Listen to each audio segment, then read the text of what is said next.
सगळ्या भक्तांचं हार्दिक स्वागत आहे आजच्या आपल्या साप्ताहिक कार्यक्रमामध्ये। मागच्या वेळेस आपण गरुड पुराणानुसार, गरुड पुराण नाव ऐकलं तरी लोक घाबरून जातात, कलियुगामध्ये सगळेच घाबरतात। पण हा ग्रंथ एवढा चांगला आहे, जेव्हा त्याचा आपण अभ्यास केला तर जीवनाची वास्तविक स्थिती आपल्याला कळून जाते।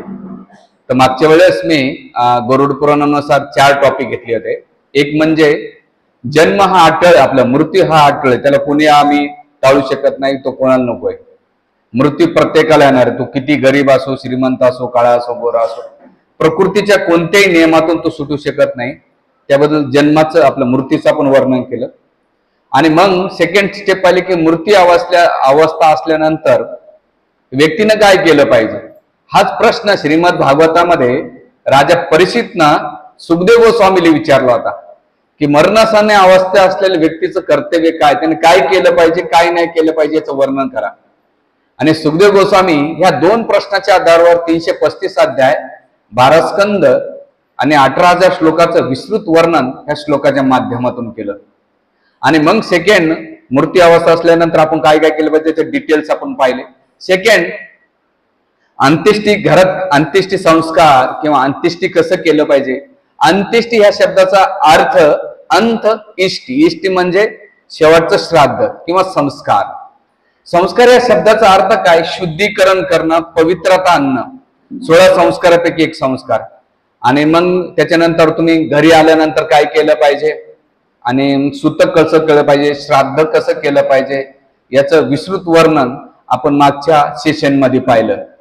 तर शेवटचं, जेव्हा घरी आल्यानंतर 10 दिवसात आत्मा घरी राहतो आणि 10व्या दिवशी आत्मा घरी राहिल्यानंतर 10व्या दिवशी दशक्रिया विधी केले जाते। दशक्रिया विधी ह्या शब्दाचा अर्थ काय की दह क्रिया म्हणजे 10 दिवसामध्ये त्याला बॉडी भेटते, त्या जो सूक्ष्म शरीर असते, स्थूल पंचमहाभूताचं शरीर गेले असते, सूक्ष्म शरीर त्याला पहिल्या दिवशी नाही का एक शरीराचे भाग होऊन 10व्या दिवशी पूर्ण शरीर प्राप्त होत आहे, त्याला म्हणतात अतिवाहक शरीर। तर आज मी जो विषय घेणार आहे की बुवा 10 दिवसानंतर हे आत्मा कुठे जातो, त्याची गती काय होते, याचं वर्णन आपल्या पुराणामध्ये कसं केलेलं आहे। म्हणून आज आपण यज्ञ वाकल्य स्मृती, महाभारत, गरुड पुराण आणि श्रीमद भागवताच्या आधारे हे प्रवचन केलेले। तर मृत्यूनंतर आत्मा कुठे जातो, तर त्याच्यामध्ये भगवंत गीतेमध्ये म्हणतात अंतकालेचे मामेव स्मरण मुक्त कलेवरम ये प्रायंती मदभाव यांती नात्रत संशय। अर्जुना, जो अंतकाळी माझं स्मरण करतो तो माझ्या लोकांची प्राप्ती करतो, याला कोणताही संशय नाही। पण जे भक्ती करत नाहीत किंवा त्या लोकांची गती काय होतात, तर भगवंत गीतेमध्ये पूर्ण क्लिअर सांगतात। तर इथे आत्मा ज्या शेवटच्या क्षणाला त्याची मती असेल सो त्याची गती बनते। म्हणजे अंत जन्मलाभा परमपुंसा अंते नारायण स्मृती, जो जीवनभर त्यानं नारायणाचं स्मरण केलं तर शेवटी नारायणाचं स्मरण करून तो वैकुंठ धामात जातो। जीवनभर केवळ इंद्रिय तृप्ती मनुष्य जीवनात मध्ये राहून केवळ पशु जीवन जगलंय त्याला अधोगतीला किंवा तामस वृत्तीला जाते। आणि पुण्य कर्म केलेले, दान धर्म तपस्या केलेल्या आहेत किंवा काही ना काही आपल्या जीवनामध्ये धार्मिक क्रिया केलेल्या आहेत, त्याला सत्व लोकांमध्ये किंवा उच्च लोकांमध्ये त्याची प्राप्ती होती। असं 3 लोकांमध्ये, 3 गुणामध्ये त्याचं विश्लेषण केलेलं आहे। तर आत्मा जेव्हा शरीर सोडत असतो त्यावेळेस त्याची जी आसक्ती असते, कोणत्या गोष्टीमध्ये असते, 7 गोष्टीमध्ये आसक्ती असते। श्रीमद भागवताच्या 2ऱ्या स्कंदामध्ये सुखदेव गोस्वामी राजा परीक्षितला सांगतात की राजन, जो मनुष्य किंवा स्त्री पुरुष या 7 गोष्टीच्या बाजूला आजूबाजूला फिरकत असतो। कोणत्या 7 गोष्टी, आत्मा, आत्मा म्हणजे सगळ्यात जास्त जो प्रेम करीत असेल तो स्वतःच्या शरीराला करतो। मागच्या वेळेस मी सांगितलं, तो एकदा तो हॉस्पिटलमध्ये राहू दे, त्याला कोणाची आठवण येत नाही, तर केवळ आपल्या स्वतःचा शरीर विचार करतो। पहिले आत्मा। दुसरं, त्या आत्म्याबरोबर सेकंड येत आहे जाया, जाया म्हणजे पत्नी, तो दुसरं प्रेम कोणा करतो, पत्नी। पत्नीपासून त्याला काय होतात, पुत्र, पुत्रेशु, पुत्रेचे स्नेह होतं, सकाळपासून संध्याकाळपर्यंत त्यांचं स्मरण करणं, त्यांच्या काळजीपोटी कार्य करणं। आणि मग दिवसभर जो काही काबाड कष्ट करतो, शरीर, पत्नी, मुलं, या 3 गोष्टीच्या बाजूला फिरत राहत आहे। आणि मग हे 3 गोष्टी फिरल्यानंतर सुता, त्याला सुता म्हणतात। आणि मग सुता केल्यानंतर ह्या लोकांना लागणारी वस्तू कोण आहे? गारा. गारा म्हणजे घर. मग संपत्ती, घर, त्याला कसं कसं करायचं, मग 2 BHK वस्तू वाढवत राहतात, घर, गाडी, या सगळ्या वस्तू. गारा. आणि मग गारानंतर पशु. पशु म्हणजे पहिल्या काळामध्ये घोड, गाडी, बैल होता. आता आपण पशुला कोणत्या भाषेत आणू? 4 व्हीलर, 2 व्हीलर किंवा वेगवेगळ्या गाड्या किंवा वेगवेगळ्या मॉडेल पशुच्या रूपामध्ये आलेले आहेत. त्याच्यानंतर द्रविणा. द्रविणा म्हणजे धन जमा करणं, ह्या गोष्टीला दिवसभर धन करणं. आणि मग केल्यानंतर राहायला सायला वेळ. बंदिशू. या 7 बंदिशू म्हणजे मित्र, नातेवाईक, भाऊ बहीण किंवा नातेवाईकामध्ये याच्यामध्ये ह्या 7 गोष्टीच्या बाजूला ह्या मनुष्याचे जीवन फिरत राहतो. आणि या 7 गोष्टीमध्ये ज्याची अटॅचमेंट ज्या गोष्टीशी असेल त्याला पुन्हा त्या गतीला तो जात असतो. म्हणून इथे जेव्हा शरीर सोडतो त्या टायमाला तर त्यामध्ये 2 गोष्टी बघायच्या की त्याने शरीर कोणत्या बाजूने सोडले. तर 9 द्वार असतात आपल्या बॉडीमध्ये. 2 डोळे, 2 नाकपुड्या, 1 तोंड. किती झाले? 5 झाले. कान आणि 2 कानाचे काय झाले? 7 झाले. आणि खालचे 2 द्वार, एक तर मूत्रद्वारातून किंवा गुद्धद्वारातून नाही का तो शरीर सोडत असतो. तर जेव्हा 7 द्वारातून शरीर सुटलं तो उच्च लोकात जातो. आणि जेव्हा कोणी मलमूत्र त्याग करतंय शरीर सोडताना किंवा रक्त सांडतंय किंवा आत्महत्या केलेली असते तर त्याला नाही का अधोगतीला पाठवले जाते. तर अशा वेळेस या 7 द्वारातून गेल्यानंतर त्याच्यामध्ये पंचमहाभूताच्या शरीराचा 10 संस्कार केले जाते. का केलं जातं त्याचं मागचं वर्णन केलंय. 2 कारणासाठी केलं जातं. एक तर त्या बॉडीच्या प्रती त्याची अटॅचमेंट नष्ट व्हावं. सेकंड की त्याने जे पाप कृत्य केलेले असतं त्या बॉडीशी ते नष्ट होण्यासाठी ते 10 संस्कार केले जातात. त्याच्यानंतर सूक्ष्म शरीर होते. 10 दिवसानंतर दशक्रियाविधी झाले की 3 शरीर तयार होतात. मन, बुद्धी आणि अहंकार. ते आत्म्याबरोबर कॅरी ऑन होतं किंवा त्याच्यासोबत जात आहे. आणि गेल्यानंतर जेव्हा अंत्यविधी केला तर जीवनभर धर्म केलेला असेल तर त्या आत्म्याबरोबर धर्म सोबत जातो. आणि जीवनभर अधर्म केलेला असेल अधर्म जातो. मग धर्म आणि अधर्म आपल्याला समजणं महत्वाचं आहे. धर्म म्हणजे काय की जे शास्त्रसुक्त नियमावलीनुसार जीवन यापन करतो त्याला धर्म म्हणतात. जे स्वतःचे नियमावली न पालन करता शास्त्र काय म्हणतंय मग त्याच्यामधले विशेष काही गुण सांगितलेले. कोणते गुण सांगितलेले?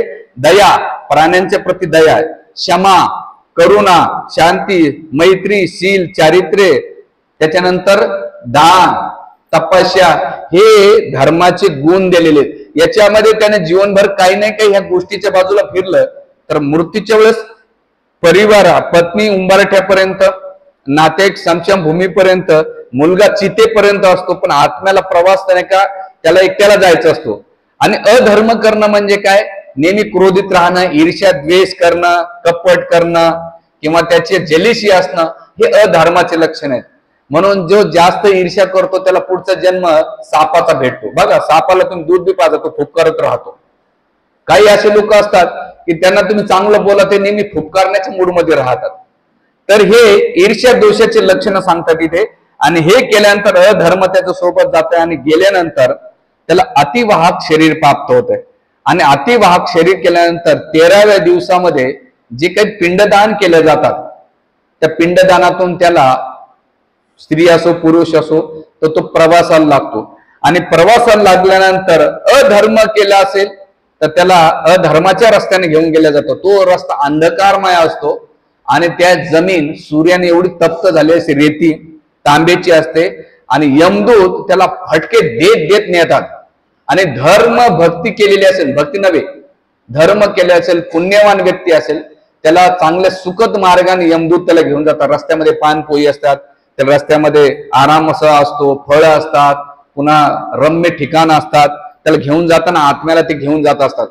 पण जो पापी असतो त्याने जीवनात नाही का काही ना काही पाप केलेलं असतं. तर ह्या 10 दिवसामध्ये तो वर्षभरात नाही का त्याचा यमलोकाचा जो प्रवास आहे तो 84 योजन किलोमीटर असतो. म्हणजे आपल्या भाषेमध्ये 10,32,000 किलोमीटर तो जात असतो. आणि एवढा प्रवास करीत असताना त्याच्यामध्ये त्या 16 ठिकाण लागत असतात. जसं गरुड पुराणामध्ये याचं विश्लेषण केलं. त्या आत्म्याला 16 ठिकाणी गेल्यानंतर त्या ठिकाणी गेल्यानंतर एक दिवस ज्या ठिकाणी त्याचा स्टाफ असतो तर पहिल्या महिन्यामध्ये तो क्रौंचपूर मध्ये पोहोचतो. आणि करोजपूरमध्ये महिन्याच्या, आता तुम्ही म्हणता वर्ष का लागतो, तर देवताचा ना आपल्या तुलनामध्ये, जसं आपल्याकडे कुंभमेळा भरतो, तो कुंभमेळा हा 12 वर्षातून भरतो का नाही, पण स्वर्गीय दिवसामध्ये तो किती दिवसाचा असतो, 12 दिवसाचा असतो. आणि मानवी दिवसामध्ये तो किती दिवसाचा असतो, 12 वर्षाचा असतो. तसंच हे जे 12 महिने आहेत ते तिथले किती येतं, 12 तास असतात. म्हणून तो 12 तासामध्ये तो पोहोचत असतो. गेल्यानंतर 12 महिन्याच्या जी तिथी असते, ते तिथला जे काही दान धर्म पुण्य केले जातात घरातले परिवारातले लोक, तर त्याला नाही का त्या दिवशी त्याला खाला प्याला आराम, छत्री दिल्या जाते, चप्पल दिल्या जाते, किंवा आणखीन काही वस्तू दिल्या जातात. तर त्याला तिथे ते भेटत असतात. म्हणून 12 महिन्याची जी तिथी त्याला त्या दिवशी केलं पाहिजे. आणि अशा ठिकाणी गेल्यानंतर पहिला जो क्रौंचपूरला पोहोचतो, त्याच्यानंतर दुसरा आहे कुरकुरपूर, ह्या ठिकाणी पोहोचतो. त्याच्यानंतर याम्यपूर केल्यानंतर गंधर्व नगरी, गंधर्व गेल्यानंतर वैतरणा नदी येते. ही वैतरणा नदी कशी असते, तर त्यामध्ये त्या वैतरण्यामध्ये मलमूत्र त्याग केलेला असतो, नख असतात, केस असतात, आणि सगळ्यात पापी दुराचारी असतात. त्यांना नाही का त्या नरकामध्ये त्या वैतरण्या नदीत पार करून असतात. आणि यमदूत नाही का या जीवात्म्याची जाण्याची इच्छा नसते. म्हणजे याला सूक्ष्म शरीर बॉडी दिल्या जाते, याला मृत्यू होत नाही, व्याधन शरीर असतं, याला पनिशमेंट दिल्या जाते, दुःख दिल्या जाते, मरत नाही पण दुःख भोगावं लागते. आणि मग यमदूत मारत मारत त्याला नाही का त्या नदीतून पार करून जातात. आणि पार करून गेल्यानंतर त्याच्यानंतर विचित्र भवन लागते. आणि विचित्र भवन लागल्यानंतर पुढे सौम्यपूर लागलं जाते. आता हे नरकाचे स्टॉप आहे बरं. त्याच्यामध्ये जो जो पाप केला तर त्या पापी यवनीला त्याच, जसं कोणाला उतरायचं असेल, आता मी निघालो, कोणाला वाटलं राजसारथीला उतरायचं, राजसारथीला उतारला. हा, एखाद्याला वाटलं नाही नाही मला शिवाजी छत्रपती चौकात, कोणाला गजानन स्टॉप, कोणाला वाटलं इथे गोविंद स्टॉप, असे सगळे स्टॉप आहे. मग एखाद्यानं असं की हा तू ह्या स्टॉपला उतर नाही, ढकलल्या जाते, लाथ घातल्या जाते, त्याचे व्हिडिओ पण आहेत. आणि एवढं किती हे तर भरपूर आहेत यमलोकाचे. आपल्या श्रीमद भागवतामध्ये 28 नरकाचं वर्णन आहे. त्याचं मी पुढच्या वेळेस घेईन. या नरकामध्ये कोण कोण काय करतंय त्याचं विश्लेषण मी घेणार आहे. सेकंड सौम्यपूर झाल्यानंतर शौरीपूर असतंय. शौरीपूर नंतर नागेंद्रपूर, नागेंद्रमध्ये तिथे नाग असतात, आणि जे ईर्ष्या द्वेष करणारे असतात ना, त्यांना दंश करायचं काम, ये तू आमच्या पार्टीमध्ये, त्याला तिकडे घेतल्या जाते. हे गरुडपुरामध्ये खूप डिटेल्स आहे. त्याच्यानंतर ननकपूर, बहुभीतीपूर, आणि शेवटच्या 348 दिवसानंतर त्या आत्म्याला ज्या दिवशी वर्ष श्राद्धाचा कार्यक्रम, नातेवाईकांना वर्ष पूर्वजाने आपलं त्यांच्या मुलाने परिवारातल्या लोकांनी हे नाही केलं, तर त्याला नाही का तिथं पाप योनीमध्ये त्याला काही उपाशी ठेवतात, खाला प्याला काही देत नाही, वरतून मार एवढे फटके दिले जातात, एवढ्या वेदना दिल्या जातात. आणि तो त्या वेदनेने पळण्याचा प्रयत्न करतो, पळायला जाऊ तर खालून रेत आहे, वरतून उष्ण आहे, फटके दिले जातात. आणि जे जे पाप केल्यानंतर 348 दिवसानंतर त्याला समोर यमलोकामध्ये श्रवण आणि श्रावणी हे दोन लोक असताना चित्रगुप्त हे 3 जण बसलेले असतात जज. आणि आल्यानंतर यमदूत त्याला उभं करतात आणि दाखवल्यानंतर पहिला पिक्चर दाखवतात की आता आम्ही तुला काही दंड देण्याच्या पहिले तू काय काय कारणे मी केलेली आहेत, काय बोलला, कोणाशी कसा वागला, कसा व्यवहार केला, किती कपट केले, कोणाच्या खिशातून किती पैसे चोरले, कोणाच्या मुंड्या दाबल्या, कोणाची निंदा केली, कोणाचं काय काय केलं याचं डिटेल हिस्ट्री, किंवा दारू पेली, नॉनव्हेज खाल्लं किंवा खोटं बोललं, ह्या सगळ्या A to Z गोष्टीचं रेकॉर्ड ठेवलं जातं. तुम्हाला वाटत असं नाही आम्ही तर सहज बोलून जातो, नाही, तिथे चित्रगुप्त एक एक रेकॉर्ड तुमचं ठेवत राहतात. किती? आणि सगळं जसं आपल्याकडे एखाद्या पिक्चरची ट्रेलर दाखवला जाताना तसं यमदूत नाही का त्याला सगळं दाखवतात. आणि मग चित्रगुप्त म्हणतात ठीक आहे याला दंड द्या. दंड देण्याच्या दिवशी त्याला एवढी गर्दी असते की त्या दिवशी विशेष करून त्याच्या गुणानुसार जर त्यानं तामसिक वृत्तीचं कार्य केलं असेल तर त्याला अधोगतीला पाठवलं जात आहे, आणि सत्वगुणाचं कार्य केलं असेल तर उच्च लोकात पाठवलं जात आहे, आणि जे रासिक केलेलं असतं तर पुन्हा ह्या भौतिक संसारामध्ये जन्म मृत्यूच्या चक्रामध्ये पृथ्वी लोकामध्ये पुन्हा त्याचा जन्म होतो. या 3 गती होता. आपल्याकडे ओम शांती नाहीये शास्त्रामध्ये. शांती कशाची? प्रकृतीची शांती. आत्म्याला सद्गती, अधोगती आणि विष्णुगतीचं वर्णन केलेलं आहे. किती? कोणत्या गती? सद्गती म्हणजे सत्वगुणात केलं तर, अधोगती म्हणजे तामसिक केलेली आहे, आणि विष्णुगती म्हणजे जीवनभर भक्तिमय भक्ती केलेली आहे, त्याला विष्णुगती किंवा वैकुंठ गतीची प्राप्ती होती असं ग्रंथकार वर्णन करतात. आणि केल्यानंतर त्याला पितृलोकामध्ये वेटिंग रूम आहे. जसं रेल्वे स्टेशनला तुम्ही जाता किंवा एअरपोर्ट मध्ये जाता तर तिथं वेटिंग रूम असते, तसं त्या आत्म्याला तिथं त्या पितृलोकामध्ये वेटिंग ठेवल्या जाते. आणि म्हणून वर्षभर वेटिंग रूम मध्ये ठेवल्यानंतर त्याच्या घरात भगवान विष्णूने गरुड पुराणामध्ये गरुडजीने प्रश्न विचारलेला आहे भगवान विष्णूला की जर हे पितृलोकामध्ये असतात, आता पितृलोक कुठे आहे जे सत्वगुणाचे असते, तर चंद्रलोकाचाच एक भाग आहे आणि त्या भागामध्ये त्याला नाही का तिथे ठेवलं जाते. आणि तिथे गेल्यानंतर त्या वेटिंग रूम मध्ये विचारलं, गरुडीने प्रश्न विचारला भगवान विष्णूला की यांचा उद्धार कसा झाला पाहिजे, भगवंत यांचं हे जीवात्म पितृलोकामध्ये किंवा अधोगतीला गेलेले त्यांचा उद्धार कसा होईल. तर भगवंत 4 गोष्टी सांगतात. ते म्हणतात की सर्वप्रथम जेव्हा तर्पण केलं जातो त्याला गंगेचं पाणी अर्पण केलं पाहिजे. गंगाजल 7 नद्यापैकी असं कोणत्याही नदी नाल्याचं किंवा हापशाचं किंवा पंपाचं नाही की नळाचं पण नाही, ते नाही जमलं तर गंगा, गोदावरी, नर्मदा, सिंधुकारी किंवा नद्याचं नाव स्मरण करून ते पाणी आचमन करून तर्पण करायचं. म्हणून आपल्याकडे नदीच्या काठी सांगितलेले, कोणत्या नदीच्या नाही तर ज्या पवित्र नद्या आहेत त्या नदीच्या काठी सांगितलेले. सेकंड, गो सेवा सांगितले, 10 दिवसामध्ये गायीची सेवा केली, त्या दिवशी गायीची सेवा केली पाहिजे. थर्ड, गीताचं वाचन, 10 दिवसामध्ये गीता, भागवत किंवा गरुड पुराणाचं वाचन केलं पाहिजे.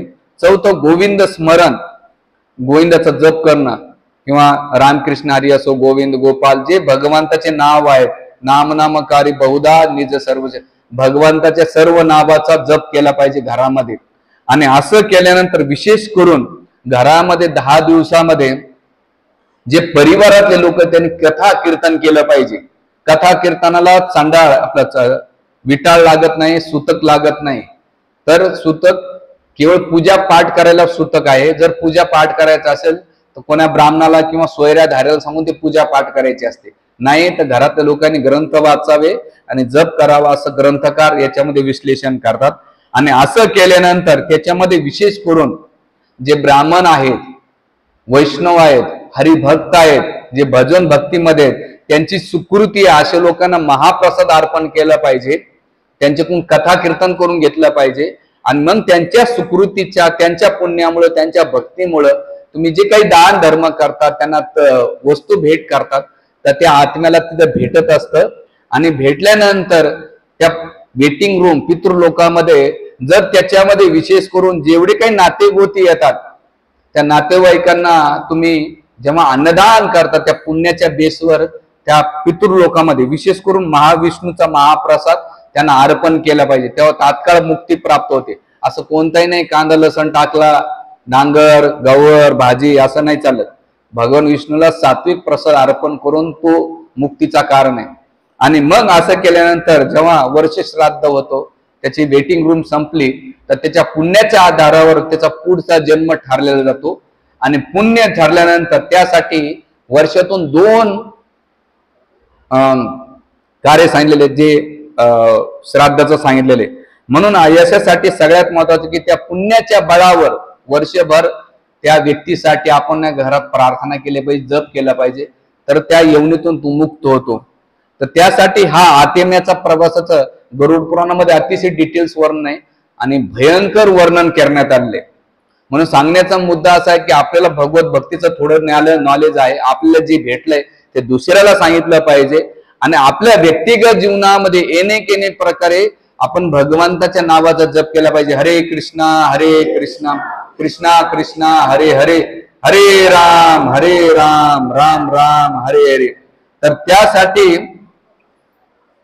ह्या गोष्टीचं ग्रंथाचं वाचन केलं पाहिजे, तर त्या आत्म्याला मुक्ती भेटते आणि त्याचा पुढचा जो प्रवास आहे तो पण चांगल्या गतीला जातो असं गरुड पुराणामध्ये विश्लेषण केलेलं आहे. तर हा आत्म्याच्या प्रवासाचं वर्णन केलेलं आहे. आता आपण सेकंड पार्ट पाहूया. सेकंड